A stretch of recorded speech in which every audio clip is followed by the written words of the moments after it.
Hi అండి అందరికీ. నేను ఈ వీడియో చేయడానికి ముఖ్యంగా ఒక కారణం అయితే ఉంది. అరే నెయ్యి చేసుకోవడం ఎవరికి తెలియదు, ఇదొక వీడియోనా అని నేను కూడా అనుకున్నాను. కానీ నిన్న మా పక్కింటి ఆవిడ అడిగిన క్వశ్చన్కి అయితే ఇలాంటి డౌట్లు ఇంకెంతమందికి ఉన్నాయో అని చెప్పేసి నేను ఈ వీడియోని అయితే చేశాను. మా ఇంట్లో ఫ్రిడ్జ్ లేదండి, మేము వేరే దగ్గర వచ్చి ఉంటున్నాం జాబ్ పర్పస్.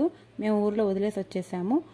ఫ్రిడ్జ్ లేని వాళ్ళు కూడా ఇట్లా మీగడ్ని ఎన్ని రోజులు స్టోర్ చేసుకోవాలి, పురుగు పట్టకుండా బూజు రాకుండా ఎలా పెట్టుకోవాలి, అలాగే తక్కువ మీగడ ఉన్నా కూడా 0% మనకి వేస్టేజ్ అన్నమాట. అసలు వేస్ట్ కాకుండా ఆ మీగడ నుంచి కంప్లీట్గా నెయ్యి ఎలా చేసుకోవాలనేది ఈ వీడియోలో చూద్దాము. ముందైతే ఇట్లా పాల నుంచి మీగడని నేను సపరేట్ చేస్తున్నాను చూసారా. పాలల్లో మీగడని వదిలేసి మనకి రెండు పద్ధతులు అంటే మీగడని తీయడానికి. ముందు పాల మీద వచ్చే మీగడని తీసేయడము, లేదంటే పాలన్నీ పోసేసాక అడుగున ఉండిన మీగడని తీస్తే కనుక మనకి ఎక్కువగా వస్తుంది. చూసారా, ఎక్కువగా నాది 1/2 లీటర్ మిల్క్లో ఇంత మీగడ వచ్చింది. దీన్ని మనం ఎట్లా స్టోర్ చేయాలంటే ఒక గిన్నెలో ఒక సైడ్కి ఇలా స్ప్రెడ్ చేసుకోవాలి. లోతుగా ఉన్న గిన్నెలో ఒకదాని మీద ఒకటి లేయర్స్గా వేసే కంటే ఇలా వెడల్పుగా ఉండే ఒక ప్లేట్ తీసుకొని ఈ రోజుది ఒక పక్కకి వేయండి, నెక్స్ట్ డేది ఇంకో పక్కకి వేయండి, ఇట్లా స్ప్రెడ్ చేసి. అప్పుడు ఏమవుతుందంటే దాని పైన ఉండే తడంతా ఆరిపోతుంది అనమాట. మనకి చెమ్మ ఉండదు. చెమ్మ లేనప్పుడు మనకి బూజు రావడం, పురుగు పట్టడం వంటివి జరగవు. ఇలా నెక్స్ట్ డేది ఆరిపోయిన దానిపైన వేయండి.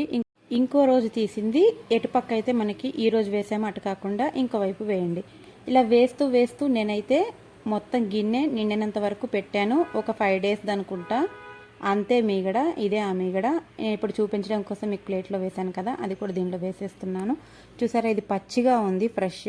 ఇది కొంచెం ఆరిపోయింది. ఇట్లా ఆరిపోయి ఉంటే మనకి బూజు అనేది, పురుగు అనేది రాదండి. 10 days వరకు పెట్టుకున్నా. నేను మీకు చూపించడం కోసం ఈ 5 days అయితే ప్రిపేర్ చేసేస్తున్నాను. మీగడని మిక్సీ జార్లో వేసిన తర్వాత ఒకసారి అలాగే మిక్సీ కొట్టేసేయండి. అప్పుడే మనకి కొంచెం ఆరిపోయి ఉంటుంది కదా మీగడ, గట్టిగా ఉన్నా కూడా అదంతా ముందు బ్లెండ్ అయిపోతుంది. దానిలో మనకి ముక్కలుగా ఏమీ ఉండవు. అదంతా మొత్తం పేస్ట్ లాగా, ఫ్రెష్ మీగడలాగా తయారైన తర్వాత మీకు ఉంటే కనుక చల్లని నీళ్ళు పోసుకోండి. అప్పుడైతే ముద్దగా తేలిపోతుంది వెన్న. లేదు అంటే నాలాగా రూమ్ టెంపరేచర్ వాటర్నే వేసేసేయండి. నేను రూమ్ టెంపరేచర్ వాటర్నే తీసుకున్నాను చూడండి. ఇట్లా మనకి పల్చగా ఉంది వెన్న అయితే వచ్చేస్తుంది ఏ నీళ్ళు పోసినా, కానీ పల్చగా వచ్చింది. ఇప్పుడు నేను దీన్ని స్పూన్తోనే తీస్తున్నాను, చెయ్యి అసలు పెట్టట్లేదు. నేనైతే ఒక నాన్ స్టిక్ గిన్నెని, చిన్నది సాస్ ప్యాన్ ఉంటుంది కదా, అట్లాంటిది నెయ్యి కోసం సపరేట్గా పెట్టేశాను. ఎందుకంటే ఒక్కొక్కసారి పొయ్యి మీద పెట్టి మర్చిపోతూ ఉంటాము. అలాంటప్పుడు ఆ మామూలు గిన్నెలు అయితే మాడిపోతాయండి, కడుక్కోవడం చాలా కష్టము. ప్లస్ ఇంకోటి ఏంటంటే మనం ఇలాగ వెన్న వేసినప్పుడు నాన్ స్టిక్ కడిగినప్పుడు కూడా దానికి అతుక్కోవడము అట్లా మనకి వేస్టేజ్ ఏమి ఉండదన్నమాట.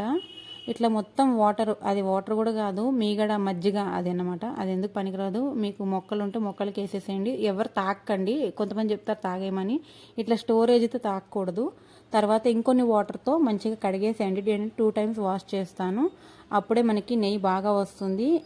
ఇందులో మొత్తం చూసారు, ఇంకా వైట్గానే వస్తున్నాయి వాటరు. ఇట్లా కడిగేసి సపరేట్ చేసేయండి వాటర్ని. ఇట్లా స్పూన్ అడ్డు పెట్టి నీళ్లు పడేస్తే పోతాయి. జాగ్రత్తగా వేసేసేయండి వెన్నపోకుండా. చూసారా, వాటర్ ఇంకా కొంచెం మురికి అంటే మీగడ వాటరే వస్తున్నాయి కదా. ఇట్లా 2 సార్లు కడిగిన తర్వాత అయితే స్టవ్ మీద పెట్టేసేయాలి. స్టవ్ మీద పెట్టి ఒకేసారి ఫుల్గా హైలో పెట్టేసేయండి. పెట్టినాక కొంచెం కరుగుతుంది అన్నప్పుడు తగ్గించేసేయండి. ఎందుకంటే తుళ్ళుతూ ఉంటుందన్నమాట, పైకి వచ్చేస్తుంది. అప్పుడు మనం పొయ్యినైతే సిమ్లో పెట్టేసుకోవాలి. దీన్ని నెమ్మదిగా మరగనివ్వాలి. మరి హైలో పెట్టేస్తే కొంచెం మనం ఎంత నాన్ స్టిక్ పెట్టుకున్నా అడుగు మాడిపోయి కలర్ అయితే చేంజ్ అయిపోతుంది, బాగోదంతగా.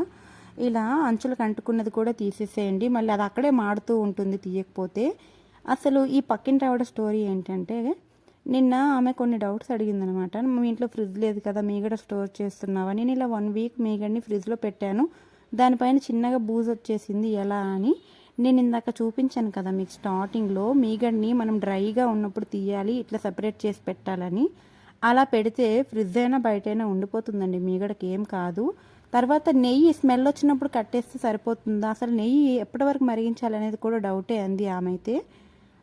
నెయ్యి స్మెల్ వస్తుంది అంటే మనం పెట్టగానే వెన్న కరగంగానే వచ్చేస్తుందండి. చూస్తున్నారు కదా, ఇట్లా వైట్గా ఉందా మనకి బబుల్ గమ్ లాగా, అట్లా వైట్గా కాకుండా కంప్లీట్గా మాడిపోయిన పకోడీలాగా అయిపోవాలన్నమాట అవి. ఇది వండి చూడండి, ఇట్లా డార్క్ కలర్లో వచ్చినాయంటే కనుక మనకి నెయ్యి చాలా చక్కగా ఉంటుంది. చల్లారిపోయిన తర్వాత పూసగా ఈ స్టేజ్లో అయితే నేను నెయ్యిని సపరేట్ చేసేస్తున్నాను. స్టోరేజ్కి ది బెస్ట్ అంటే మాత్రం స్టీల్ డబ్బాలేనండి.